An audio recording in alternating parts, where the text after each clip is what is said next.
and you see the smoke is building, and this being a live situation unfolding. I don't have a ton of information about what exactly has transpired, but you see the flash there. Sometimes the flashbang is used by law enforcement to try to disperse a crowd. It's obviously one of the tactics in their tool belt, and it seems we saw the FBI SWAT team come in earlier. Brian, I think no question that they are trying to bring this now to an end and say it's enough. Time to try to clear the Capitol and get back to business. Pete Williams, our justice correspondent who covers law enforcement. Pete, you have a more trained eye for what we're seeing here, and you certainly have sources inside the law enforcement agencies. What do you see? Yeah, I can't really be sure where the flashbangs were being set off, whether it was there on the portico, I guess you would call it, or not the portico, but the balcony or whatever that is, outside the Capitol or inside. But there was certainly smoke that blew. It did appear to be a smoke grenade or a flashbang, and not the deployment of a chemical irritant like tear gas. But you know, from this low vantage point, it's hard to tell whose it was. I assume it's law enforcement's. The reason I'm somewhat unsure is that we've been told that several, possibly more than 2 improvised explosive devices have been found on the Capitol grounds. I would think if it was something like that, people would be scattering, and they're not. So that leads me to believe that it probably is law enforcement. And if the intent of it is to get people to move away, it's not having an immediate effect. But I think the other thing that's interesting in this picture is the number of law enforcement people now. We're finally starting to see a definite show of force, a large deployment. All those yellow vests are, I assume, law enforcement, or at least people, official people that are trying to get that crowd moved out of there. So we're starting to see a much bigger deployment. We know that other law enforcement people are coming. They're coming from nearby states. We've just been told that the New Jersey State Police are now sending about 50 people. The FBI's there, the Secret Service there, Homeland Security. Just about every 3-letter law enforcement organization in the D.C. area is there. And, you know, I think one of the questions is going to be why has it taken so long to get them there and to kind of coordinate how this is going to work? It does seem, Savannah, from all the pictures we've seen today, now people seems like they're definitely being pushed back. From all the pictures we've seen today, it does seem like the word had gone out early on to the people who were in the Capitol at the time, the law enforcement folks, the Capitol Police, Metro Police, to the extent that they were there, not to confront, not to have any violent confrontations, but to avoid that as much as possible. That it sure seemed that way. I mean, Pete, when you saw people just streaming through Statuary Hall as though it were, you know, a high school tour, and no one stopping them, it definitely seemed that was a tactical decision. That's the picture earlier. Well, and you see that the Capitol policemen just sort of standing at the side, I guess 2 of them waiting for instructions or something, but they may have well made the calculation that those 2 were not going to stop those people, and that there wasn't much they could do, and that but by letting them go through and letting them get into the building, of course, we now know what happened. And so there are going to be lots of questions about this. Some law enforcement people are already pointing to a letter that the mayor sent yesterday to the acting attorney general, to the acting secretary of defense, and the secretary of the army, saying, we have all we need for tomorrow. This was yesterday. We have worked with the Park Police, with the Capitol Police, with the Secret Service, and don't send any other federal law enforcement personnel in without checking with us first, because we don't want a situation where there are people deployed and we don't know who they are or who's in charge. So some of the federal officials are already saying, you know, they kept us at arm's length, and that's why it's taking so long to get these people out. Now, you know, we're going to have to wait and see how this all comes together, how that actually played out. This being Washington, Pete, we will be sure there will be investigations, commissions, and tons of finger pointing and blame shifting, so we can look forward to that in the coming days. But at the moment, we're still in this crisis. These are live pictures from the United States Capitol. If you're just catching up, it has been truly an unprecedented afternoon in which protesters turned into rioters, crossed the barricades, went past police, reached the United States Congress in session, performing its duty of certifying the electoral vote for the next president of the United States, were able to infiltrate the Capitol, the Senate floor, the House floor, ceremonial offices, sit in office chairs literally with their feet up. And now at this hour, about 10 minutes after 5 o'clock on the East Coast, we are starting to see a little more of an aggressive move from law enforcement to push back these protesters. We saw the FBI SWAT team go in. A few moments ago, we saw smoke, some flashes of light. We have reporters on the ground. We don't want to surmise what those might have been and at whose hands, but perhaps some tactics to try to get this crowd out. We heard from the president-elect, Joe Biden, in a live address to the nation, calling for the restoration of peace, calling for President Trump to tell his supporters to leave the Capitol. And President Trump issued a video on Twitter saying that it was time for them to go home. He also, though, said the election had been stolen from them and was fraudulent, but he said it was time to go home. And that is the state of things as we speak. Let me go to Casey Hunt on Capitol Hill. Casey, there's still important matters for Congress to conduct. The last we checked in with you, these members of Congress were still being told to shelter in place. Vice President Pence, at our last knowledge, was still on the United States Capitol grounds because it wasn't safe for him to go back to the White House. That information's a couple hours old now. But is there a plan?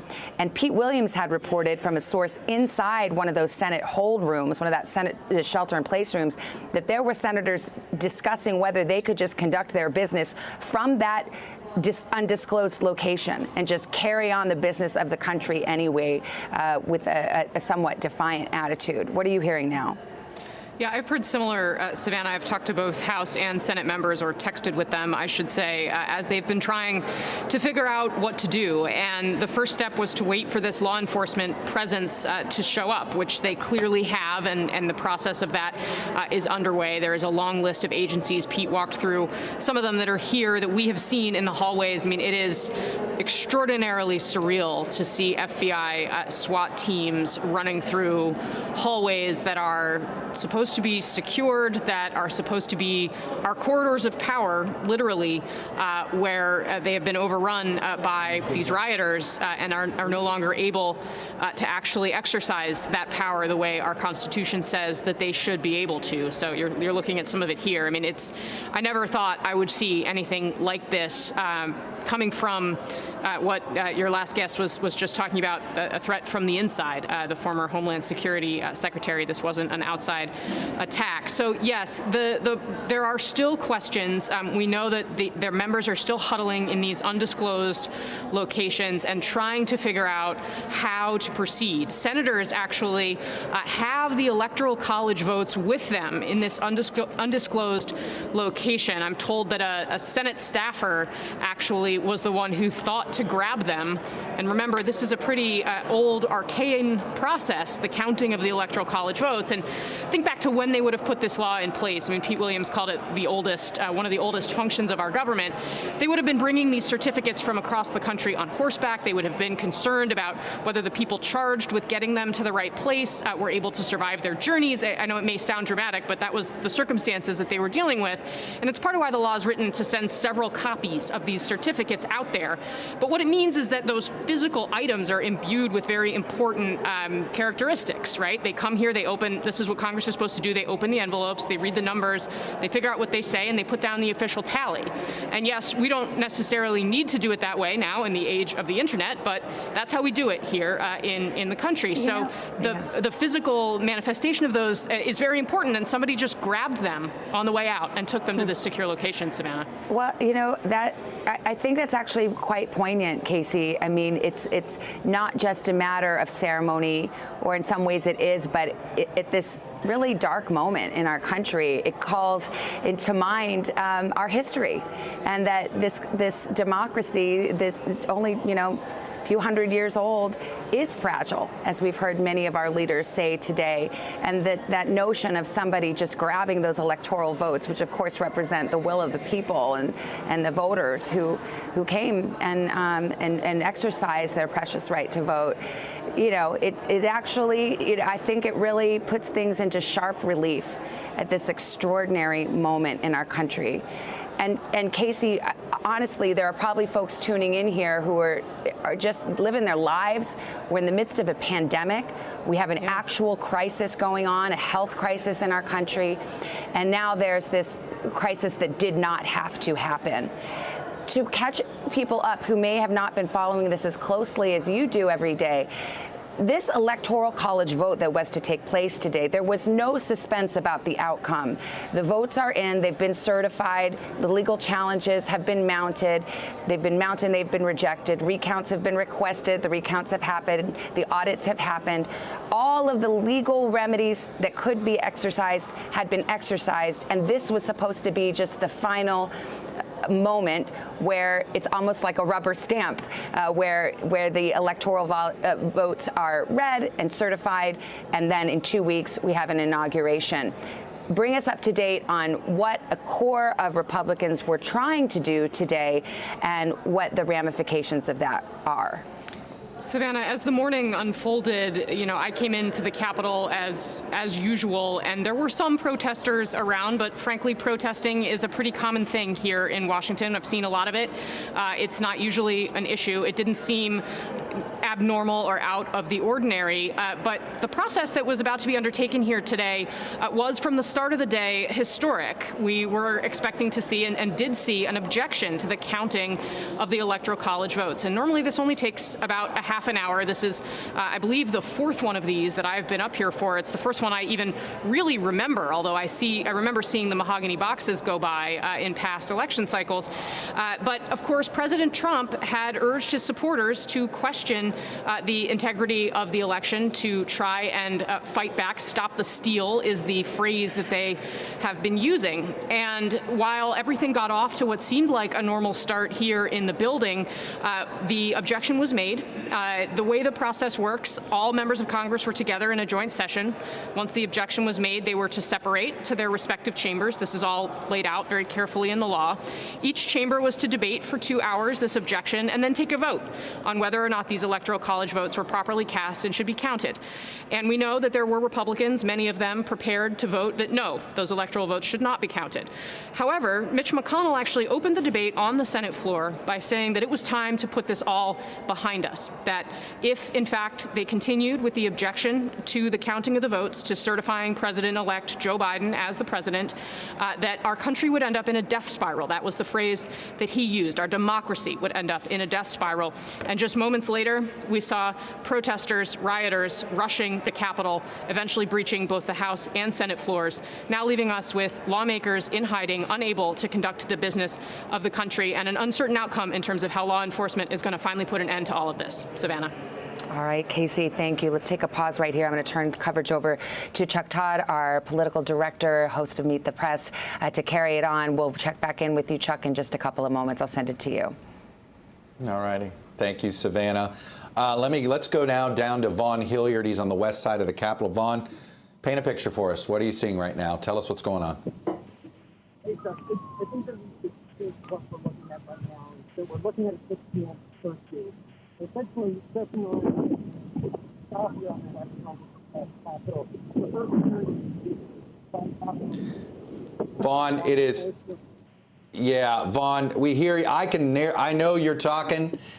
We got tough audio, and this has been tough all day. I get that. Let's. Why don't we see if we can fix that? Let me go to Yasmin Vasugian, if we can. If Yas, actually, let me move there. Let's go to Igor Bobek. He's Igor Bobek at the Huffington Post. And if you've been on Twitter and seen some of the first early pictures of what was going on inside the Capitol, it was courtesy of pictures from Igor Bobek. So, Igor, you were there in the first moments when this breach, it appears, occurred. Take me through the scene there when it all first started to happen. Thanks, Chuck. Well, I was in the middle of reporting on today's certification vote for the 2020 election, when I heard a commotion, I heard yelling, and I ran down to the first floor of the Senate, where I encountered, I was stunned to encounter a group of protesters trying to make their way up the steps into the Senate, to the second floor of the Senate. And I saw this police officer courageously try to hold them off with nothing but a baton, but was ultimately unable to do so. And the protesters chased them up the steps, where there was a sort of a standoff, and right steps away from the Senate floor. These protesters were carrying Confederate flags. They were yelling traitors.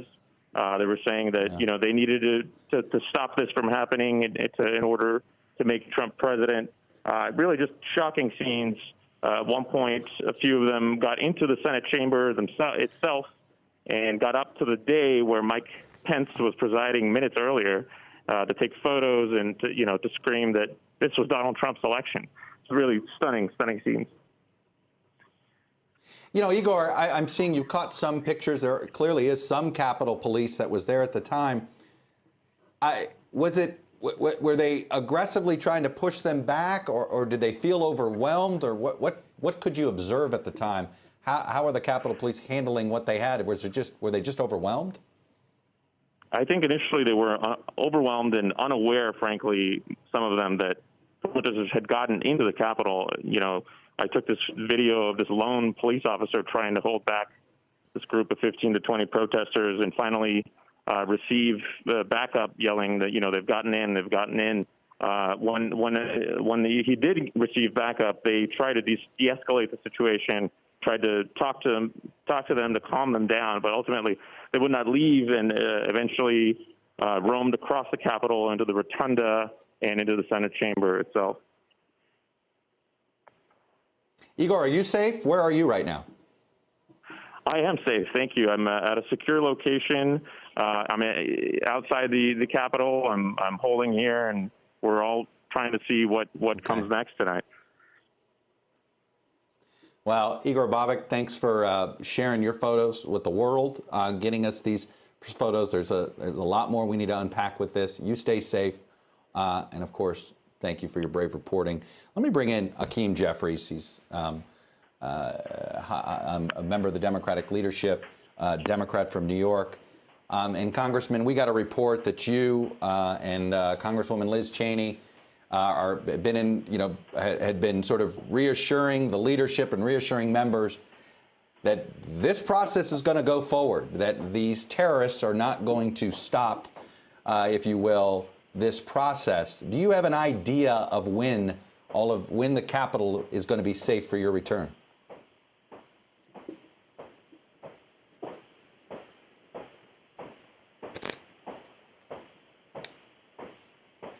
Yeah, Congressman Hakeem Jeffries, are you with us, sir? It's my understanding we have you on the phone. Can you hear us? There we go. Congressman. Okay. Well, let me check in here with Hallie Jackson and see what we're hearing inside this West Wing right now.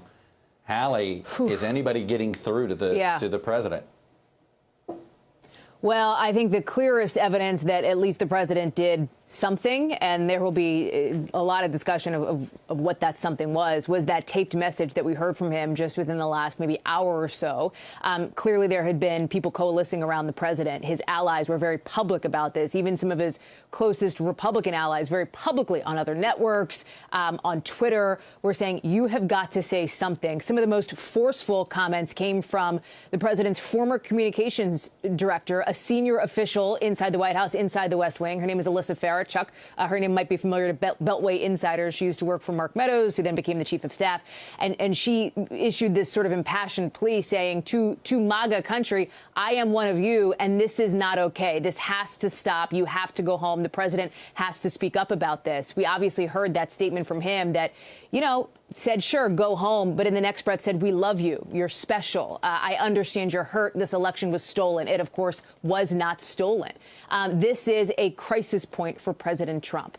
He has now cleared the sort of bar of speaking publicly, right? The bar that was sort of set by his allies, by people like President-elect Joe Biden. But this is a president, Chuck, as you know, who is Right. defiant as a personal defining characteristic and trait of his, right? And so what does he see? And importantly, Chuck, what is he hearing in the coverage of what he's seeing? This is a president who is at times and rather frequently influenced by some of what he hears in the media from, for example, media allies. And so that is something, the president, Right. He is very visual. He watches television. That's what he's doing now and how he's getting this images. We have, and our White House team reaching out, obviously working sources. What's he being briefed on? What's happening? Right. We heard from the press secretary when the National Guard was activated. I think in the eyes of some critics, that took a little too long. Right? We were watching these images for a while before it became clear that the National Guard would be going in.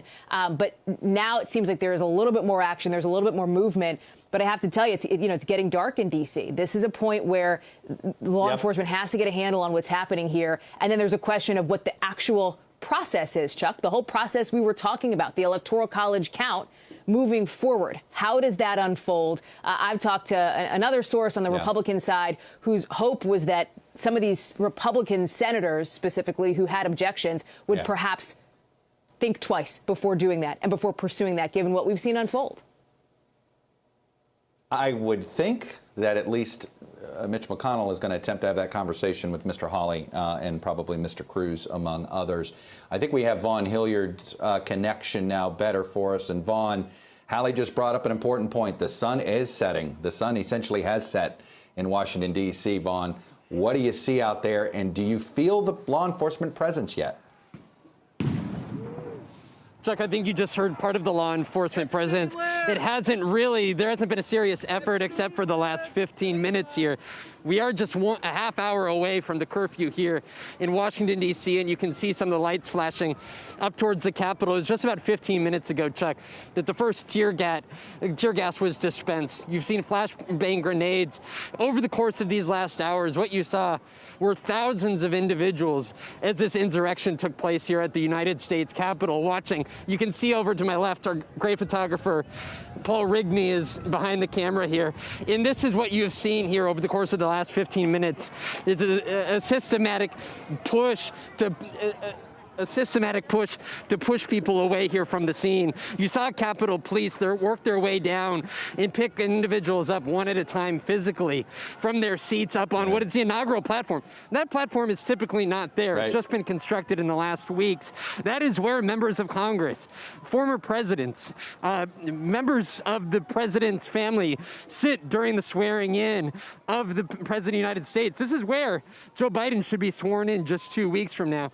But what you have seen over the course of these last hours is thousands of people hold firm here at this very moment here. And now what you're seeing is tear gas and smoke being used to push people back. I got to tell you, Chuck, one gentleman just came up to me right before we went live to you. He said, if our voices are not heard today, you'll hear our muskets tomorrow. Again, there is no police presence outside of the Capitol Police that you see up literally on the steps of the Capitol. We've been here for hours. There was a medical emergency and there was frankly nobody to turn to. There's questions of at what point does the National Guard come in?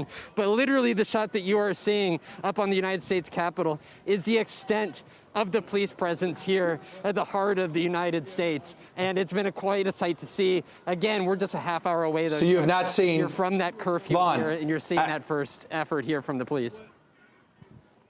So you're not seeing any public police sort of where you're behind your cameraman right now. That is not there. They are not trying to disperse from there as well, or are you I see we see some. Are we seeing riot gear? I think he may have caught something there. You're seeing the push here from the police that have been dispersing that gas and the smoke there. You actually see that police line, I should say, as we're watching this in real time with you here, Chuck, pushing people down. Those are the steps. There it is. That's the walkway, I should say, from the United States Capitol down here to where you see essentially hit the National Mall that leads you over to the Washington Monument. And again, this is literally the first police presence that you have seen pushing people here away. I guess you could say there was maybe more than 10,000 people here earlier today. And it was the likes of Congressman Mo Brooks, Chuck, who literally took the mic at that rally that the president appeared at earlier and said, today is the day that patriots will begin taking names and kicking ass. And what you have seen here is essentially thousands be able to take over these grounds, and not until the sun went down, finally a pushback in an effort to disperse these individuals here on January 6th. I'm noticing I'll be honest, it's still sometimes, and you know, I was watching this all day as well. We were on Capitol Hill. We've gotten a bit safer now, but there's not a lot of urgency. It feels, and it doesn't feel these protesters think that they have to leave anytime soon. No, the ground was essentially ceded to them here. The streets of D.C. have been essentially all but quiet except for these protesters that have been walking about here. You know, there was a sign that was up attached. You saw not only Trump 2020 hanging from the scaffolding here of the United States Capitol, but there was another sign off to the left, another from one of those structures that was built for Inauguration Day, in which it said, "We the people," and it said, "We will bring D.C. to its knees." And you know, today they did. They stopped this process from going forward here. They essentially locked down the U.S. Senate. They locked down the U.S. House. Yeah. And it was a law enforcement presence that was not prepared. And the question is, at what point will these final, I mean, I hate to use this language, but essentially this last stand be kiboshed here. Again, a half hour away, but you still have at least 1,000, 2,000 people up here, up here on the west end of the U.S. Capitol that are holding firm. It's a matter of what does this next half hour look like, and what does the Washington, D.C. look like tonight and also tomorrow. The curfew, you keep referencing it, 27 minutes is when the curfew hits. Vaughn, stick around. We want to keep your shot up. Pete Williams, I want to bring him back. Pete, you've got a better idea of what we've seen some pictures. They clearly are trying to do some disbursement. We know that there is an FBI SWAT team in the Capitol. What is happening right now that we don't see? And a National Guard movement on the way should be arriving there shortly, we're told, and then they'll coordinate and begin to push people out, do a final clear of the building and get them off the grounds. That's the overall plan. Meantime, Chuck, back inside the Capitol, I just talked to a member of the Senate leadership who said that they haven't decided yet whether they will try to do this. First of all, they are determined to continue the count tonight. They want to keep going. They're defiant. They want to make the point that they can't be stopped. The only question is whether they do it in the secure location, which is outside the Capitol building, but on the Capitol grounds where they are now, where most of them are. The leadership is in a separate place. That's McConnell, Schumer, and Chuck Grassley, who's the president pro tem, as well, we believe, as the vice president, who we think is still up on the Capitol grounds. The question is whether they would do it in their secure locations, or would they try to go back to the House floor or back to the Senate floor. So that's question one. Question two is, when they resume, what are they going to do? They have to finish and vote on the objection to the Arizona ballots. That was what caused them to go their separate chambers in the first place. I'm told that the objecting senators are now meeting and deciding whether to simply say, okay, that was enough, we made our point, or whether they also want to object to the votes from other states when this continues. But the mood that I got from this member of the leadership, reflecting what this person said was the view of all 97 senators who were there, is we're not leaving till we finish. And so do we have a sense, and do you have a sense from your law enforcement sources, when do they think they could get operational control inside the Capitol? I don't think they have any idea, because they have to make sure it's clear. They have to sweep it for potential explosive devices. And that's not just, being prudent. There were a number of explosive devices or potential explosive devices found outside the building on the Capitol grounds today. I just don't know how many, but more than one or two, I'm told. And whether they were all working or not, I don't know, but they're taking no chances. So, that would take a while. They don't know how long that would take, and that's why they haven't decided whether they'll just try to pick it up where they are. They've all been fed. They're safe. The mood is generally good but defiant. And so they're waiting, I think, trying to get a read about how long it would take. I don't think anybody knows how long it would take to get the Senate back in shape. for them to go back.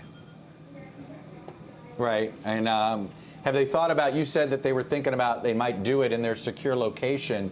Right. I assume they would want to publicly record that in some way. Is that something they've thought about, how to sort of make sure it's in the public record, I guess? Yeah, I wondered about that too, because yeah, I think they haven't gotten around to that, is the sense I got. I mean, obviously when they're in the Senate and House floor, we have the facilities to be able to hear and see what they're doing. I suspect they don't want to do this in secret. They want it to be, they want to show that they're doing the work. And I think that's one of the reasons why they thought about wanting to go back to the Senate chamber. Yeah, Pete Williams with an important update there, and noting that it is a defiant group of United States senators, at least that want to get this done, and that maybe the objectors are going to talk about standing down. We shall see. Let me go back to Vaughn Hilliard. Vaughn, we're seeing more live shots there. It definitely looks like there. I think I know that guard gate where those stairs are. Looks like finally a police presence is taking at least some control of some part of the Capitol. Chuck, what you're seeing here is the police line here that pushed people away here. Finally, you're dealing with about a final 1,000 or two here right before us here. I'm going to have Paul just turn around here if we couldn't just get a shot of the U.S. Capitol. Yep. And they're asking us to move out, Chuck, and we will. You can see where the U.S. Capitol was, and you see this is Metropolitan Police Department here. Yep. Just a half hour until that curfew, finally pushing people back here. And again, though, there's still about 1,000 or 2,000 people up near that scaffolding of the inauguration platform that still are there. As to how those individuals are going to be pushed back, I'm not sure. But what you're seeing here is those Metropolitan Police Department going back and systematically pushing people back here, Chuck. Are you seeing, how uncooperative are some of these protesters being, or are they starting to listen to the police? When you use tear gas and flash grenades and pepper spray, it forces one to become a little bit more, or a little less resistant here. Coming out. Thank you. Let's go. Thank you. But again, I just got to put into context here, there was at least, I think there was at least a 10,000 or plus outside here earlier here when there was essentially no police operation to be seen. But then what you see now is maybe 1,000, 2,000 people here for sort of this final last stand as the police department pushes people back. All right, that's Vaughn Hilliard outside the Capitol, where he himself is also getting pushed back a little bit as they try to gain some control. Vaughn, please keep safe. Let me check in with Leanne Caldwell, one of our congressional correspondents. She, of course, is inside the Capitol. So, Leanne, any updates? What are you hearing internally about when they think they're going to have control of this building? So, Chuck, the lockdown is still in place. I am in one of the House office buildings where I've been relegated for most of the day ever since the evacuation started. I was in the Cannon House office building, which was the first to be evacuated this afternoon, right when the proceedings began over in the House floor in the House chamber. So what I just saw walking down the hall was a big contingent of Capitol Police officers moving. Of course, they don't tell you where you're going. And they did say, though, that the lockdown is still in place. As far as what is happening now, it seems like the Capitol is mostly empty from staff. Everyone we know has been removed and escorted from the Capitol into other places of the Capitol complex. So we don't have good eyes at this point on what is exactly happening inside the Capitol. But, this is just something that is, many people have said this on air today, that has just been unheard of, unseen here. I've covered the Hill for a long time. I'm aging myself, but I was actually in the Capitol during 9/11 and had to evacuate the Capitol then. Back then we were told to go outside. This time we are told to stay in and we can't leave the building. But Vaughn Hilliard just talked about Mo Brooks, one of the people who were leading the opposition here inside Congress, this electoral college vote count. Well, he put out a statement just moments ago, and in that statement, and as Vaughn said, he was at the Trump rally earlier today, telling people to go and kick some asses. Well, in his new statement, he goes on, he has a little bit of a change of tune to say, I'm sorry, I'm pulling it up right here. Take your time. He says, while our election system has major systemic flaws that he says socialist Democrats egregiously exploited in 2020, he goes on to say that election system is still far and away the best place to change the direction and destiny of America. So he doesn't say if he is going to continue to object once they resume this process. But he does have a bit of a change of tune from what he had just hours ago when he was riling up the crowd. And I will say one more thing, Chuck. I am talking to a lot of sources who, Republican sources who even want to make sure that this is completed, that this process in the House floor is completed. Right. And some of these members who were opposed to it say it's going to be very interesting to see which ones continue to go forward with their objections. Right. Yeah. I think it's really hard to justify it at this point. Leanne Caldwell, I'm glad I get you on to make sure your family knows you're all well and safe as well. So, Leanne, thank you. Let me go back onto the street on the outside of the Capitol. That's where Yasmin Vasugian is. Yasmin, tell me what you're seeing from your vantage point right now. So Chuck, you and I spoke a couple hours ago. Since then, it was really chaotic. Now things have dialed back a little bit. The D.C. Metro Police, they've managed to push the protesters all the way off the Capitol Hill lawn.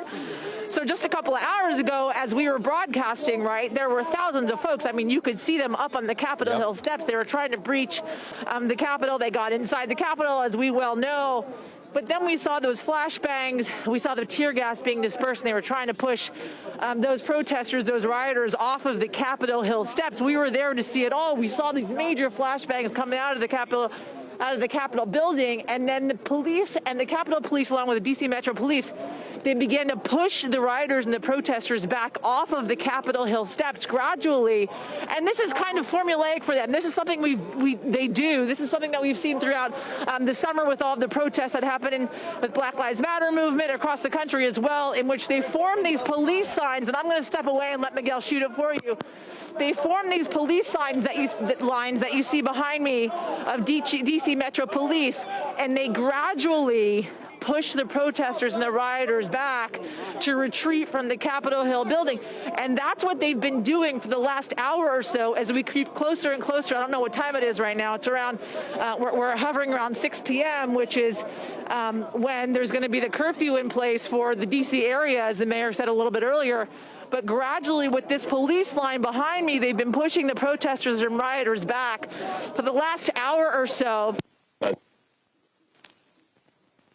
in which more protesters and more rioters disperse. I mean, we've gone from thousands upon thousands, Chuck, of people that were out here on the mall to now just a couple of hundred. And I will say they are getting in the face of a lot of these D.C. Metro Police, confronting them, angry with them, but the police are kind of maintaining calm for now throughout this entire thing. So we're watching it develop. It has been quite a couple hours, Chuck. Yasmin, I'm curious. I know you've had interactions with some of these protesters and some of these rioters. Yeah. What are they saying? How are they responding to now? I think they now see they're a pretty negative symbol for America right now. Gosh, it's interesting. You know, earlier today, the three questions I asked were this. I said, why are you out here? What do you want to see happen? What do you want the vice president to do in addition to that question? And my third question was, why aren't you wearing a mask? Because amidst 350,000 folks that have died in this country, a lot of folks are not wearing masks here. And I thought it was an important question to ask folks, and they felt like it was an infringement upon their personal liberty. That's what a lot of the people have been saying to me out here. The answer to the first question is they feel like the election has been stolen, when we well know that that is not true. Secondly, they wanted the vice president to step up, as they've said. They said the vice president needs to turn this election. The vice president needs to change the results of this election. And I mentioned to them that ahead of the joint session, the vice president put out a letter essentially saying that he doesn't have the authority per the Constitution, to overturn the results of this election. And they said, well, that's not true. We believe he actually has that authority. Later on, as we talked about the folks breaching the halls of the Capitol, I said, is this what you wanted to see happen? When you got inside, what did you actually want to do? I talked to a man who was able to breach the halls of the Capitol, who actually got inside and then was pushed back by the Capitol Police with tear gas. And he said to me, I just want things to change. I just wanted to get in there because I want things to change. I feel like this election was not fair. And then he went on to say this, Chuck. He said, this is all we can do because we feel like the election was stolen. I said, but someone's been hurt. Someone's been shot. Do you still feel like it's warranted? Yeah. And he said, yes. And I heard that from a lot of folks, which is quite frankly, very troubling, to say the least. And then he went on to say this, Chuck. It is. And he Yasmin, said, next time it might be worse, and that's tough. Yeah. Well, sadly, that person who's been shot, we now know has died. And so it has even gotten deadlier. Yasmin Vasugian, thank you. And I believe my pal Savannah Guthrie is back. Welcome back, Savannah. Thank you. And with that disturbing news that the person who was shot earlier at the Capitol has lost her life, let's go to Pete Williams, who's collecting more information on that. Pete, what can you tell us? Well, we still don't have the identity of the woman. We're told that she was shot in the chest earlier this afternoon inside the Capitol by someone in law enforcement. But we haven't yet heard whether that was U.S. Capitol Police, who are always on the scene, or whether it's someone from the city police department, known here as the Metropolitan Police Department, whether that was who was responsible for firing the shot. Nor do we know where inside the Capitol building the shot was fired or why, whether it was in the process of defending the House of Representatives from the people who were trying to smash their way in or what. But the person was shot, taken, aid was immediately rendered. She was taken to a nearby hospital, and a short time ago, we learned that she has died, and I'm sure we'll get her identity here in a little while. All right, Pete, thank you so much. Let's go back outside and see what's transpiring there. Yasmin Vasugian, our correspondent on the ground. Yasmin, what are you seeing now? Yeah, hi, Savannah. So, just listening to you guys talk about this woman who has been shot inside the Capitol halls, and, unbelievable to hear that. Nonetheless, we're getting pushed back further and further. As I was talking to Chuck a little bit earlier, the D.C. Metro Police basically set up a line here, and this is formulaic for them. This is something they learn how to do, right? This is the way that they push protesters and rioters back in situations like this. This is how they disperse crowds. We've seen this over and over again in situations like this, as we saw over the summer with the Black Lives Matter protests, and they're doing it here again, and it's working. I mean, there were thousands upon thousands of folks in the mall area throughout the last couple of hours. We saw people breaching the Capitol building a little bit earlier. There's nobody up there now. It is completely emptied, completely quiet, and D.C. Metro Police have managed to push everybody back with, every couple of minutes. They basically form a line and push everybody back. Since we saw the tear gas used on the Capitol steps about an hour or so ago, since then we've really seen no more tear gas or flashbangs used to push and disperse the crowd. Instead, it has been this lineup of D.C. Metro Police. They came in just about 30 to 45 minutes ago. We saw them come in from both sides of the Capitol and set up this lineup.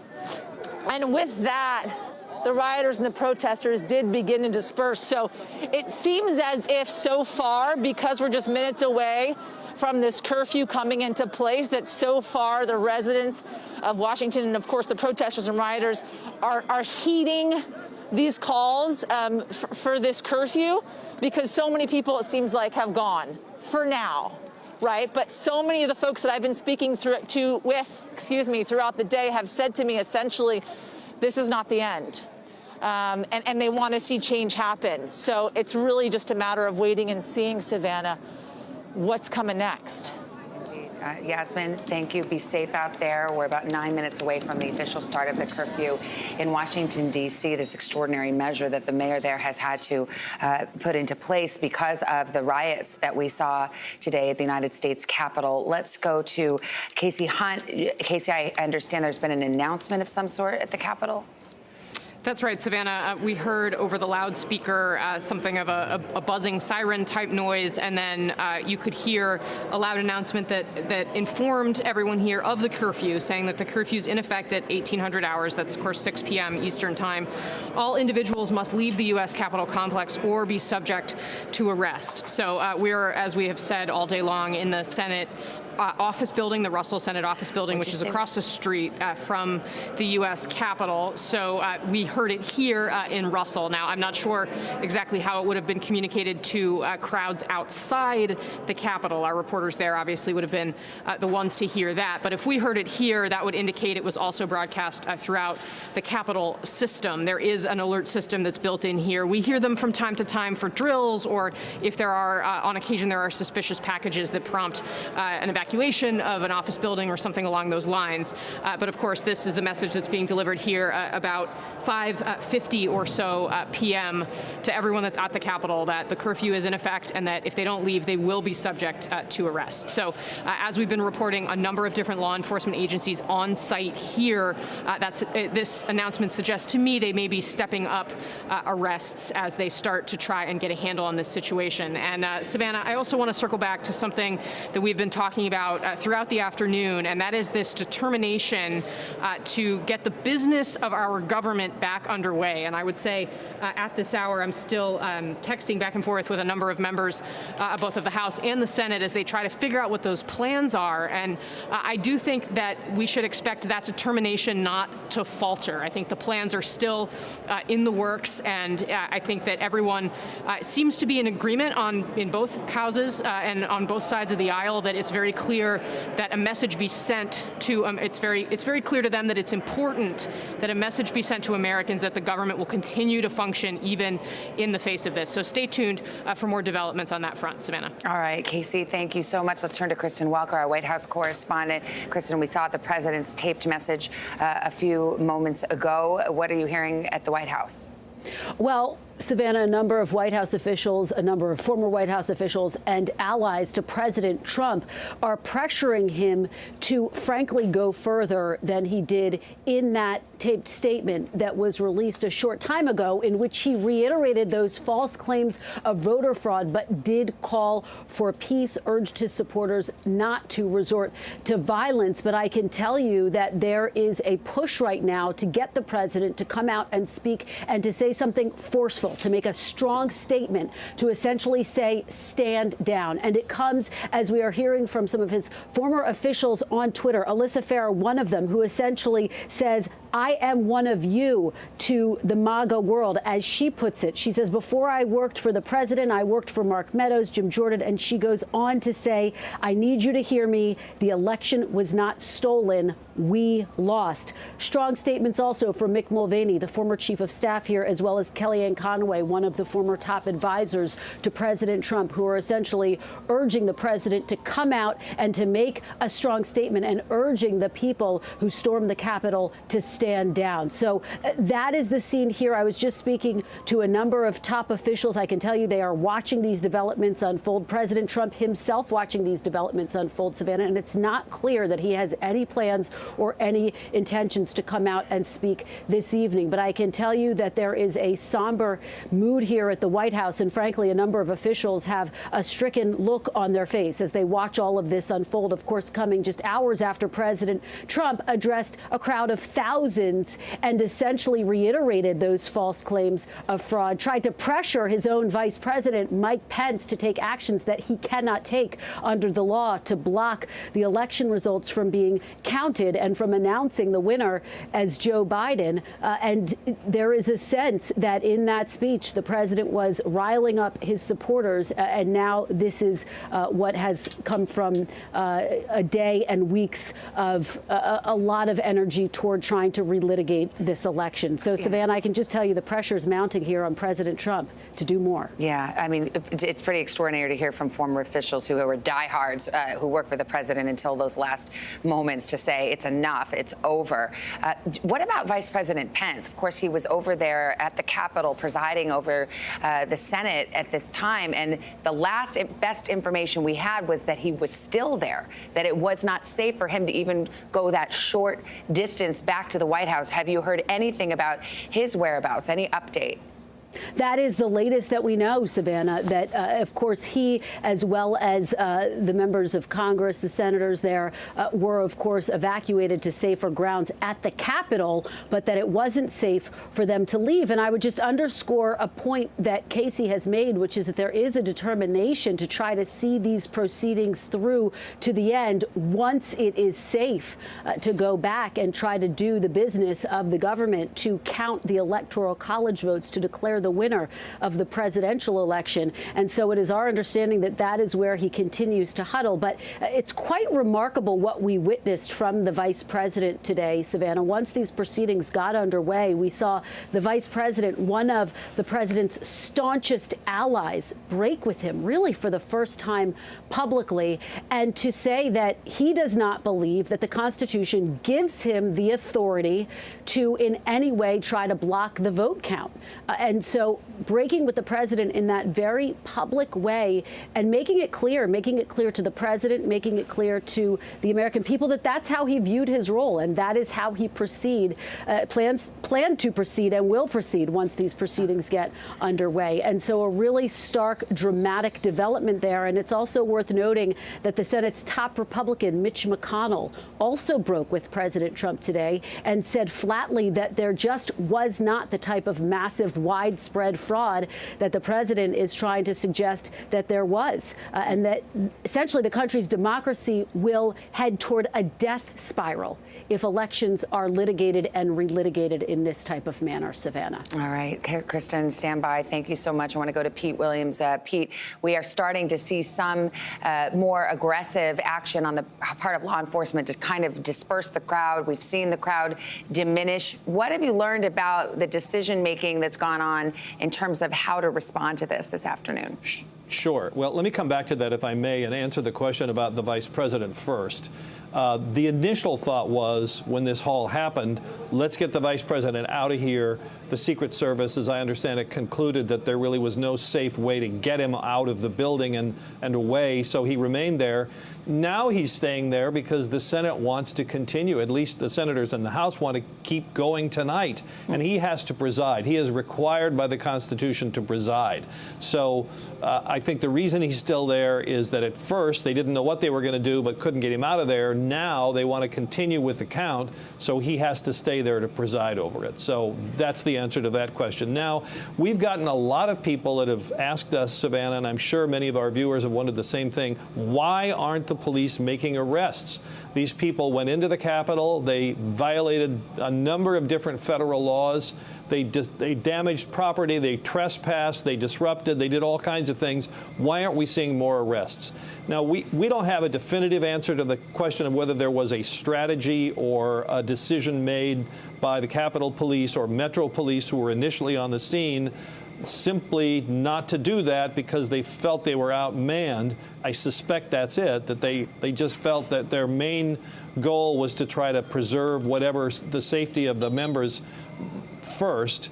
But I think the feeling that I've gotten from talking to other law enforcement people watching this is, yes, the people in the building were overwhelmed, weren't able to stop and start making arrests. They were severely outnumbered, and that, however, a lot of those people that were there are eventually going to be charged and may not realize this, but, you know, there's pictures like that, the one we're looking at right now. There are video cameras inside the building.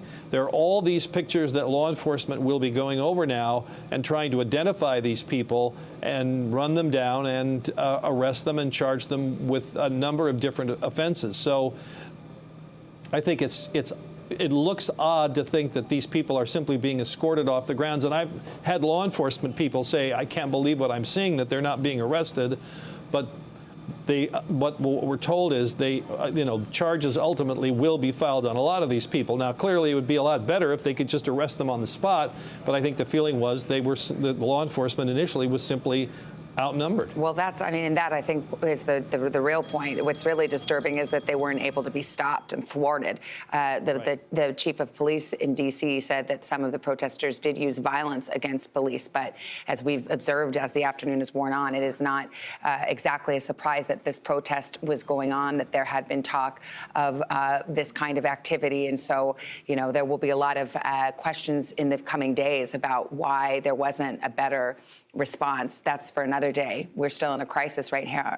This is the nation's capital on an evening like no other, where protesters were able to breach the security as Congress met in a joint session to perform one of its most sacred constitutional duties, to certify electors, to ensure the peaceful transfer of power to a new president. And instead, what we saw was rioters breach the gates, come through the building, make it onto the Senate floor, the House floor, stroll through Statuary Hall as though they were on a visitor's tour. Congress stopped. The members of Congress evacuated. They are still in a secure location.